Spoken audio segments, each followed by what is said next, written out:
नमस्कार मंडळी, आज आपण बनवणार आहोत घरच्या घरी साध्या सोप्या पद्धतीने पावभाजी। त्यासाठी एका कढईमध्ये तेल गरम करून घेतलेलं आहे। त्यामध्ये बारीक चिरलेला कांदा, बारीक चिरलेली शिमला मिरची आणि बारीक चिरलेला टोमॅटो व्यवस्थित परतून घेतलेला आहे। त्यामध्ये आलं, लसूण, हिरवी मिरची यांची पेस्ट करून ॲड केलेली आहे। ती पण व्यवस्थित तेलावरती परतवून घ्या। त्यामध्ये थोडंसं मीठ ॲड करून घ्या।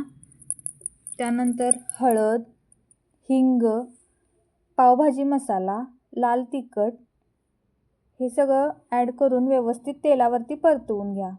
परतवून घेतल्यानंतर आपण जे पावभाजीसाठी मिश्रण तयार करून घेतलेलं आहे, म्हणजे एका लहान कुकरमध्ये मी फ्लॉवर, हिरवा वाटाणा, टोमॅटो, बटाटा, बीट असं सर्व शिजवून घेतलं होतं।